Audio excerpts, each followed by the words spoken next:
Hello viewers, அனைவருக்கும் உலக நாடுகளிலே பெரும் பதற்றத்தை உருவாக்கிக்கிறது தான் இஸ்ரேல் ஈரான் போர். அது மட்டும் இல்லாம இது இஸ்ரேல் ஈரான் போர்ன்றதை விட இஸ்ரேல் அமெரிக்கா போர்னு சொல்லலாம். அந்த அளவுக்கு மிகப்பெரிய அளவில் இறங்கிருக்கிறது தான் அமெரிக்கா. ஆனாலும் தற்போது நிலவரம் வேறு மாதிரி இருந்திருக்குது. வளைகுடா போர்களாக மாறி மிகப்பெரிய ஒரு பதற்றத்தை ஏற்படுத்தியிருக்கு. வளைகுடா நாடுகளே அருந்து போயிருக்குது. ஏன்னா இதனால மிகப்பெரிய பாதிக்கப்பட்டிருக்கிறது யார் அப்படின்னா வளைகுடா நாடுகள் தான். இப்ப அமெரிக்காவும் இஸ்ரேலும் ஒரு பயங்கரமான முடிவு வந்து எடுத்திருக்கு. இந்த முடிவு பயங்கர ஆபத்தானதாகவும் இருக்கு. இந்த போர் சாதாரணமா ஒரு வாரத்திலேயோ 2 வாரத்திலேயோ 1 மாதத்திலே முடிஞ்சிடும் அப்படின்னு சொல்லிட்டு இருந்தாங்க. ஆனாலும் இது ஒரு வாரத்துல முடியற மாதிரி, ஒரு மாசத்துல முடியற மாதிரி இல்ல. இது மாத கணக்கில் தொடரும் அப்படின்னு இன்னைக்கு காலையில ட்ரம்ப் தெரிவிச்சிருக்காரு. அதுக்கு முக்கிய காரணம் வந்து இருக்குது. அது பிறகு பார்க்கலாம். இப்ப என்ன நடந்தது அப்படின்னா, தற்போது அமெரிக்கா மிகப்பெரிய ஒரு முடிவு அப்படின்னா ஈரானை தரவழியா போரிட போறோம் அப்படின்னு அவங்க சொல்லியிருக்காங்க. இதுதான் மிகப்பெரிய அதிர்ச்சி வந்து ஏற்படுத்தி இருக்கிறது. இதுவரை ஏவுகணை தாக்குதல், விமான தாக்குதல் நடத்தி இருந்தது. ஆனா தற்பொழுது தரவழி தாக்குதல் சொல்லிருக்கு. தரவழி தாக்குதல் சாதாரணமா ஒரு நாட்டோட வந்து பண்ண முடியாது. அது பண்ணினா மிகப்பெரிய பொருட்சேதமும் மிகப்பெரிய பொருளாதார அடியும் உயிர் சேதமும் பயங்கரமா வந்து ஏற்படும். தற்போது நிலவரம் பயங்கரமா வந்து தாக்குதல் நடத்திருக்கு ஈரானும் தாக்குதல் நடத்திருக்கு, இஸ்ரேலும் தாக்குதல் நடத்திருக்கு. இதுல ஈரான் தாக்குதல் நடத்ததுல துபாயில அமெரிக்க தூதரகத்தை பெரிய அளவில் தாக்குதல் நடத்திருக்காங்க. அதனால மிகப்பெரிய சேதத்தை வந்து ஏற்படுத்தியிருக்கு. இப்ப வளைகுடா நாடுகளுக்கு மிகப்பெரிய ஆபத்து தற்போது காத்திருக்குது. அது என்னன்னு பாத்தீங்க அப்படின்னா வான் தடுப்பு பாதுகாப்பு. அதாவது வான்வழியிலேயே ஏவுகணையை தடுத்து அதை தாக்குறதுக்கு கீழே வந்து ஐஎம்பிஎம் போன்ற தடுப்பு சாதனம் வந்து வச்சிருப்பாங்க. ஒவ்வொரு வளைகுடா நாடுகள்லயும் ஒன்னு வந்து வச்சிருப்பாங்க. அது இஸ்ரேல்ல வளைகுடா நாடுகள்ல தற்போது அமெரிக்கா நிறுவிருக்கு. இதுல நசம்ஸ் என்ற தடுப்பு ஏவுகணை இது 70-80% வரக்கூடிய ஏவுகணையில தடுக்கக்கூடியது. அதுக்கு அடுத்தது MIM-104 என்ற இந்த சிஸ்டம் 70-90% தடுத்து நிறுத்தும். அது மட்டும் இல்லாம இந்த டாட்ன்ற சிஸ்டம் தான் மிகப்பெரியது. டாட் சிஸ்டம் ஈரான்ல அங்கே ராக்கெட் கிளம்பும் போதே போய் அடிச்சு அதை காலி பண்ணோம். அந்த அளவுக்கு இது வந்து திறமை உள்ளதுதான். ஆனா இந்த சிஸ்டம் எல்லாமே 70-90% இது வந்து காப்பாற்ற முடியினாலும் 30-10% வரலையும் இது தவறவிடும் வாய்ப்பும் இருக்கு. அப்படிதான் நிறைய ஏவுகணை தவறி வந்து விழுது. இது எல்லாத்தையும் செயல்படுத்துறது ரேடார் சிஸ்டம் சொல்லக்கூடிய ஒரு சிஸ்டம் தான். அந்த ரேடார் சிஸ்டத்தையே தற்போது ஈரான் தாக்கிடுச்சு. அதுவும் மிகப்பெரிய ஒரு ஆபத்துல வளைகுடா நாடுகள் அனைத்துமே இருக்கு. இது எல்லாமே அமெரிக்கா ஒரு வாடகை விட்ட மாதிரி அது வந்து வச்சிருக்கு. இந்த வளைகுடா நாடுகள்ல பெரும்பாலான இடங்கள்ல இதை காண முடியும். இது அங்கங்கே வந்து நிப்பாட்டி வச்சிருக்காங்க. முக்கியமா துபாய் இருக்குன்னா துபாயோட அதிபர், அதே போல துபாயோட பாராளுமன்றம், எண்ணெய் வளம் மிகுந்த பகுதி, துறைமுகம், இந்த மாதிரி முக்கியமான பகுதியில் மட்டும்தான் அவங்க தடுப்பு சாதனத்தை வச்சிருப்பாங்க. மக்களை பாதுகாக்க எந்த ஒரு தடுப்பு சாதனமும் இல்ல. இப்படிதான் ஒவ்வொரு வளைகுடா நாடுகள், அந்த 6-7 வளைகுடா நாடுகளிலும் இதுதான் நிலைமை. தற்போது அமெரிக்கா கைவிட்டுச்சுன்னு சொல்லலாம். ஏன்னா ஈரான் புகுந்து விளாசிட்டு இருக்காங்க. முக்கிய காரணம் அவங்களுடைய கோபம் முழுவதும் வளைகுடா நாடுகள்ல இந்த துபாய், கத்தார், பக்ரைன், ஐக்கிய அரபு அமீரகம் இவங்க பேர்ல தான் அவங்க பயங்கரமா கோபத்துல வந்திருக்காங்க. ஏன் அப்படின்னா நீ எதுக்கு இடம் கொடுத்த? அதாவது நம்ம எல்லாருமே வந்து இஸ்லாமியர்கள் தான். இஸ்லாமியர்கள் எல்லாம் ஒற்றுமையா வந்து இருக்க வேண்டியதானே. ஆனாலும் இடையில பூந்து ஒரு அந்நியன் வந்து விளையாண்டு இருக்கான். அதை நீங்க எல்லாம் வேடிக்கை பார்த்து நீங்களும் வந்து உதவுறீங்களா அப்படின்ற கோபத்துல ஈரான் இன்னைக்கு பயங்கர கோபமா வந்து வளைகுடா நாடுகளை சுத்தி இருக்கிற நாடுகளை வந்து தாக்கிட்டு இருக்காங்க. அதே சமயத்துல இப்போ பயங்கரமான ஒரு முடிவு வந்து எடுத்து முர்முஸ் நீரிணைய இழுத்து மூடி இருக்காங்க. இது வளைகுடா நாடுகளை பேரிடியே வந்து இறக்கி இருக்கு. இதுல சவுதி அரேபியா, பக்ரைன், கத்தார் இந்த நாடுகள்ல இருந்து பெருமளவு எண்ணெய இந்த நீரிணை மூலமா தான் உலக நாடுகளுக்கு கொடுத்தாகணும், கொண்டு போய் ஆகணும். ஆனா இதை முற்றிலும் மூடுனா அங்க ஒண்ணுமே பண்ண முடியாது. அங்கிருந்து கச்சா எண்ணெய் வெளியேற முடியாது. தற்போது வரை 200க்கும் மேற்பட்ட கப்பல்கள் வந்து உள்ளே மாட்டிருக்கு, நிப்பாட்டி இருக்கு. ஏற்கனவே கச்சா எண்ணெய் ஏற்றி வந்த 6 கப்பல் மீது தாக்குதல் நடத்திருக்காங்க. 6 கப்பல்ல பெரும்பாலான கப்பல் மூழ்கிடுச்சு. நீங்க இதுக்கு மேல ஒரு கப்பல் வெளில வந்தாலும் அதை சுட்டு வீழ்த்திடுவோம், தாக்குவோம் அப்படின்னு ஈரான் சொல்லிருச்சு. அதனால எல்லாருமே பயந்து இதுக்கு மேல ஒண்ணு கூட வெளியே வரல. ஏன்னா எதிர்த்து அடிக்கிற அளவுக்கு எந்த நாட்டிடம் சக்தி கிடையாது, முக்கியமா ஆயுதம் கிடையாது, வீரர்களும் கிடையாது. எல்லாமே முழுக்க அமெரிக்காவை சார்ந்தே இருக்கு வளைகுடா நாடுகள். அதனாலேயே அனைத்து நாடுகளும் செய்வதறியாம திகைச்சு போயிருக்காங்க. அதுக்கு முக்கிய காரணம் இருக்கு. ஏன்னா அந்த கடற்பகுதியை மொத்தமா இதுல மொத்தம் 100 கிலோமீட்டர் கடற்பரப்பளவு. அதுல சர்வதேச எல்லை வெறும் 4 கிலோமீட்டர் தான். அந்த 4 கிலோமீட்டர் தான் எண்ணெய் எடுத்துட்டு போயாகணும். ஏன்னா இந்த பக்கம் வந்தா ஒவ்வொரு நாட்டுக்கும் அவங்களுடைய நாட்டுல கடல் பகுதி, அந்த பக்கம் ஈரான் பகுதியில முழுவதும் வந்து அடைஞ்சிடும். இந்த நீரிணை பகுதியை முழுவதுமே யாருடைய கட்டுப்பாட்டுல இருக்குன்னா அது ஈரானோட கட்டுப்பாட்டுல தான் இருக்கு. இதை மீறி எங்கேயுமே போக முடியாது. ஓமன் பகுதிக்கு வரும்போது இந்த கப்பல்லாம் தாக்கப்பட்டிருக்கு. அதுதான் இந்த கடல் பகுதியிலே குறுகியதா இருக்கும். அதனாலதான் அங்க வச்சு வரதெல்லாம் தாக்கிட்டு இருக்காங்க. இந்த நீரிணை பகுதி எல்லோருக்குமே சொந்தம் தான். ஆனாலும் இப்ப ஈரான் பகுதி தான் முற்றிலும் நீளமா வந்து இருக்குது.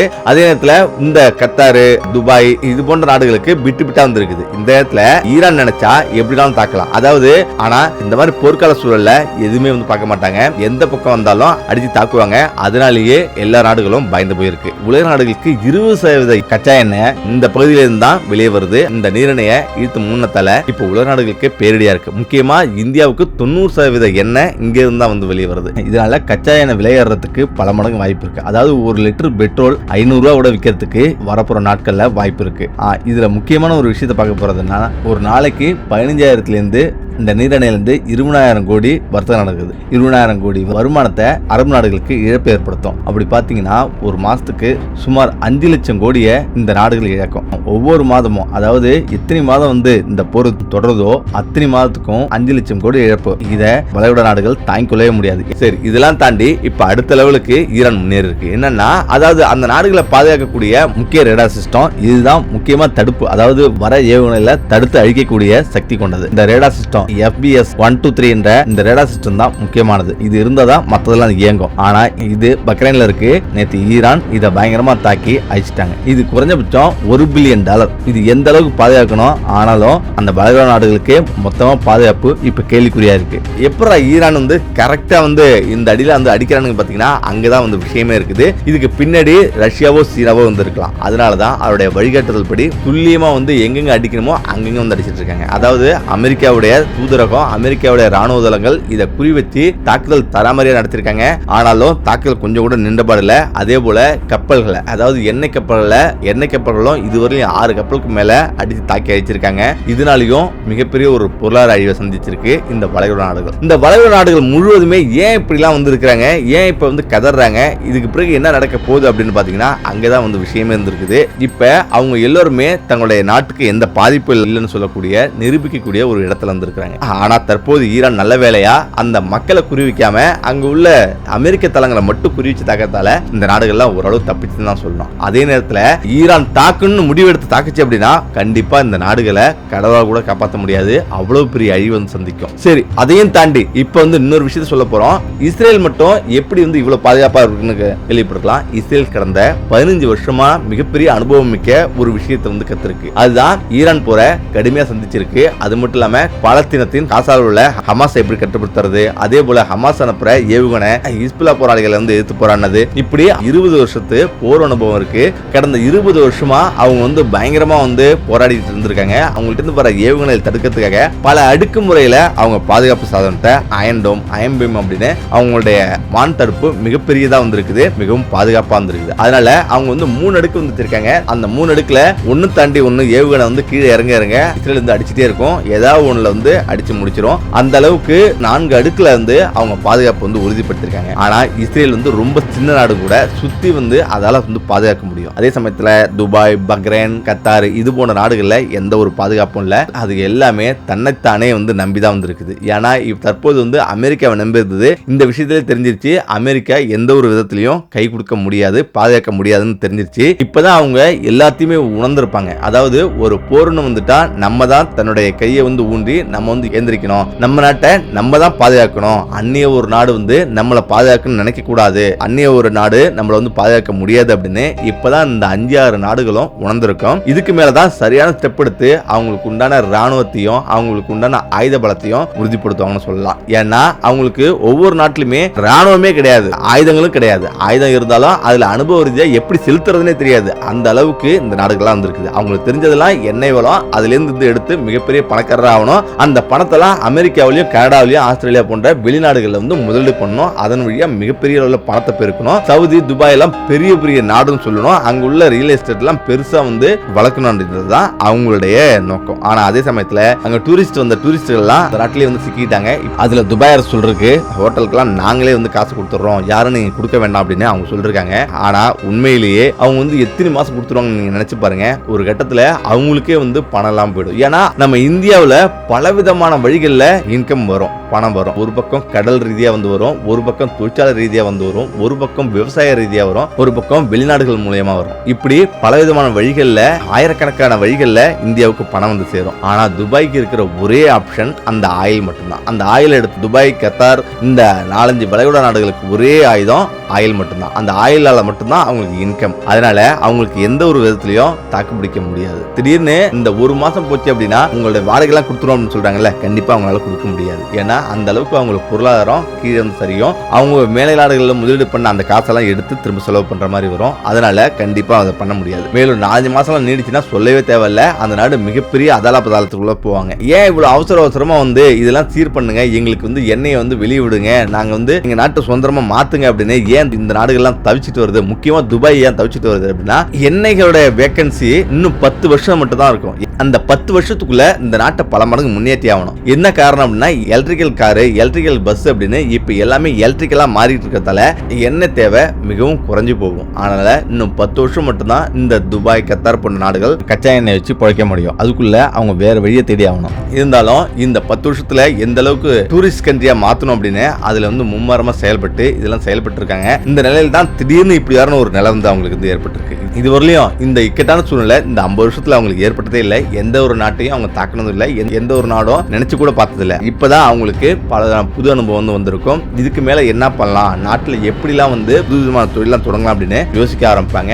பல மடங்கு தூண்டி விட்டு இருக்கு ஈரானே சொல்லலாம். சரி, இதெல்லாம் தாண்டி இப்ப தரவழி தாக்குதல் ஈரானை நடத்துறோம் அப்படின்னு சொல்றாங்க. இப்ப லெபனான்லயும் தரவழி தாக்குதல் நடத்த போறோம் அப்படின்னு இஸ்ரேல் சொல்லிருக்கு. அதே போல இஸ்ரேல் அமெரிக்காவும் ஈரான்ல தரவழி தாக்குதல் நடத்த போறோம்னு சொல்லிருக்கு. ஆனா தரவழி தாக்குதல் நடத்துறது சாதாரண விஷயம் கிடையாது. ஒரு நாட்டின் மீது தரவழி தாக்குதல் நடத்தினா மிகப்பெரிய உயிர்ச்சேதமும் பொருட்சேதமும் ஏற்படும். அப்படிதான் இப்ப ஈரான் மீது தாக்குதல் நடத்த போறாங்கன்னு சொல்றாங்க. இது எந்த அளவுக்கு சாத்தியமானது? உண்மையிலே ஈரானை அமெரிக்காவும் இஸ்ரேலும் கைப்பற்ற முடியுமா? அதன் பிறகு ஆட்சி மாற்றத்தை ஏற்படுத்த முடியுமா? அமெரிக்கா விரும்புறது அங்க மிகப்பெரிய ஆட்சி மாற்றத்தை ஏற்படுத்தாத வரை நாங்க ஓய மாட்டோம் அப்படின்னு அவங்க சொல்லிருக்காங்க. அதனால இந்த போர் கடைசி வரையும் தொடரும் அப்படின்னு சொல்லிருக்காங்க. இது எந்த அளவுக்கு உண்மை அப்படின்னா, கண்டிப்பா இது 100% கேள்விக்குறி. இந்த போர் பல வருஷங்கள் தொடர்ந்தாலும் இவங்க நினைக்கிறது நிறைவேறாது. அதுக்கு என்ன காரணம்னா, ஈரான் ஒரு மிகப்பெரிய ஒரு நாடு. அந்த நாடு மத்தியில ஒரு மிகப்பெரிய ஒரு ராஜாவா, மிகப்பெரிய ஒரு நிலவரப்புல அமைஞ்சிருக்கிறது தான் இந்த ஈரான். பிரான்ஸ், இத்தாலி, இங்கிலாந்து இது போல இந்த 3 நாடு சேர்த்தா கூட பல மடங்கு பெருசா இருக்கிறது தான் இந்த ஈரான். அதே போல ஈராக்கை விட 3 மடங்கு பெருசு தான் இந்த ஈரான். ஆப்கானிஸ்தானை விட 2 மடங்கு பெருசு தான் இந்த ஈரான். அவ்வளவு பெரிய நிலவரப்பு கொண்ட இந்த ஈரானை அவ்வளவு சீக்கிரம் எதுவுமே பண்ண முடியாது. ஏன்னா அதோட நிலவரப்பு 16 லட்சம் கிலோமீட்டர் பரப்பளவு கொண்டதுதான், நீளம் கொண்டதுதான் இந்த ஈரான். அதே நேரத்தில் இஸ்ரேல் 23,000 கிலோமீட்டர் தான் மொத்த நிலவரப்பு. அதனால நினைச்சு பாருங்க எவ்வளவு சின்ன நாடு எப்படி தாக்கி அழிக்க முடியும். அதாவது ஈரான் நினைச்சா ஒரே நாள்ல இஸ்ரேல் சுத்தமா முடிக்க முடியும். ஏன்னா கடந்த நாட்கள்ல 300 ஏவுகணைக்கு மேல ஈரான் மீது இஸ்ரேல் செலுத்திருக்கு. ஆனா ஈரான் செலுத்தினதோ வெறும் 50 ஏவுகணை தான். அந்த 300 ஏவுகணையில பொருட்சேதமோ உயிர்ச்சேதமோ அதிகமா ஏற்படல. அவங்க ஏற்படுத்தின எல்லாமே முதல் நாள் யாருக்கும் தெரியாம அடிக்கும் போது மிகப்பெரிய பொருட்சேதம் ஏற்பட்டது. அதுக்கப்புறம் எச்சரிக்கை ஆனாங்க. அதுக்கப்புறம் அவங்களை தொடவே முடியல. ஆனா இஸ்ரேலுக்கோ அந்த 55 ஏவுகணையிலேயே அதோட தடுப்பு சாதனத்தெல்லாம் மீறி மிகப்பெரிய உயிர்ச்சேதத்தை ஏற்படுத்திருக்கு, பொருட்சேதத்தை ஏற்படுத்திருக்கு. இப்படி சாதாரணமா ஈரானை அடிக்க முடியாது. அதே நேரத்தில் தரைவழி தாக்குதல் சாதாரண நடத்த முடியாது. ஏன்னா ஈரான் மிகப்பெரிய நிலவரப்புல அமைஞ்சிருக்கு. அதையும் தாண்டி நாடு முழுவதும் கரடுமுரடான மலைகள் அமைந்திருக்கு, மலைத்தொடர்கள் அமைந்திருக்கு. அவங்களுடைய பொருட்கள்ல இருந்து, ஏவுகணையில இருந்து, ஆயுதங்கள்ல இருந்து எல்லாமே இந்த மலைகளுக்கு அடியில புதைச்சு வச்சிருக்காங்க. மிகப்பெரிய பரவலப்பு கொண்ட இந்த நாட்டுல நீங்க சாதாரணமா தேடி போய் கழிக்கிறது சாத்தியம் இல்லை. ஏன்னா நீங்க எப்படிதான் தேடினாலும் 1000 கிலோமீட்டர் 500 கிலோமீட்டருக்கு ஒரு பக்கம் அவங்க ஆயுதங்களை பதுக்கி வச்சிருக்காங்க. எங்கிருந்து பார்த்தாலும் அவங்க தாக்குவாங்க. மற்ற நாடுகள்லாம் சிறிய நிலவரப்புன்றதால சீக்கிரமே தாக்கிட்டு வெளியே வந்துடலாம். ஆனா ஈரான்ல உள்ள நுழைஞ்சா வெளில வரதே கஷ்டம். அந்த மலைகள்ல இருந்து எல்லாரும் மறைஞ்சிருந்து கடுமையா தாக்குவாங்க.